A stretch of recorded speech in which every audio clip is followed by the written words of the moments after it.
कुछ ऐसी चीजें होती हैं जिनको लोग हंसी मजाक में शुरू तो कर देते हैं, लेकिन उनका अंत बहुत ही ज्यादा गंभीर और खौफनाक होता है। लोग अक्सर भूत प्रेतों का मजाक उड़ाते हैं। मानना या ना मानना हर किसी की अपनी मर्जी है, लेकिन जो लोग इन चीजों पर विश्वास नहीं करते वो कभी कभी इतना ज्यादा मजाक कर देते हैं कि उसका अंजाम बहुत बुरा होता है। क्योंकि इंसान तब तक मजाक उड़ाता है जब तक उसने खुद कुछ देखा ना हो, और जब वो देख लेता है तो मौत उससे सिर्फ 2 पल दूर रह जाती है। हमारे दुनिया में ऐसे कई सुनसान इलाके हैं जहाँ हमें लगता है कि वहाँ कोई नहीं है, लेकिन एक बात हमेशा याद रखिए, जहाँ आपको कोई इंसान नहीं दिख रहा वहाँ इंसान भले ना हो, लेकिन कोई और चीज जरूर हो सकती है। ऐसी ही घटना हुई थी बेंगलुरु के कलपल्ली सिमेट्री में। ये कहानी है 3 दोस्तों की, राकेश, माहिर और भाभी। ये तीनों बचपन से साथ थे। स्कूल, कॉलेज, घूमना फिरना हर जगह साथ जाते थे। ये लोग बहुत एडवेंचरस थे।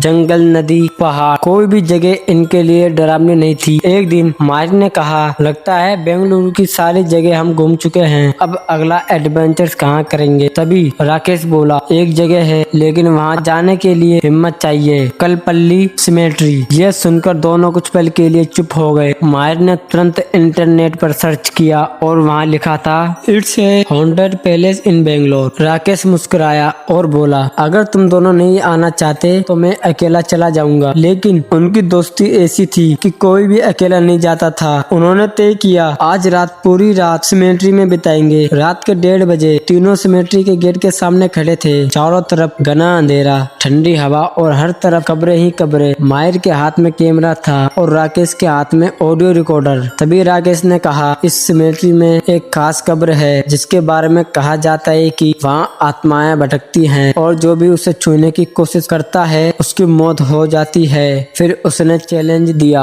आज हम उस कब्र को छूकर आएंगे और जो पहले पहुंचेगा वही विनर होगा। और इतना कहकर राकेश अचानक वहाँ से भाग गया। माहिर और भाभी भी डर गए, लेकिन अपने दोस्त को अकेला नहीं छोड़ सकते थे। वो धीरे धीरे उसके पीछे चलने लगे। तभी अचानक उन्हें लगा कि कोई उनके पीछे भागा। उन्होंने पीछे देखा, वहाँ कोई नहीं था। फिर माहिर के कंधे पर किसी ने हाथ रखा। वो पलट कर देखता है तो सामने राकेश खड़ा था। दोनों खुश हो गए। राकेश बोला, मैं कब्र को छूकर आ चुका हूँ, अब तुम दोनों भी चलो, वहाँ कुछ खास है। तीनों उस कब्र के पास पहुँचे। वो कब्र चारों तरफ से लोहे के नुकीले गेट से बंद थी। राकेश ने कहा, नीचे एक छोटा सा हॉल है, हम अंदर जा सकते हैं। तीनों अंदर चले गए। अंदर जाते ही अजीब सी बदबू और घुटन महसूस होने लगी। तभी राकेश ने कैमरा लिया और कब्र के पीछे चला गया। कुछ देर बाद वापस आया और बोला, अब फोटो देखो। माहिर ने फोटो देखी और उसके हाथ कांपने लगे, क्योंकि उस फोटो में राकेश की लाश पड़ी हुई थी। माहिर ने तुरंत पीछे देखा,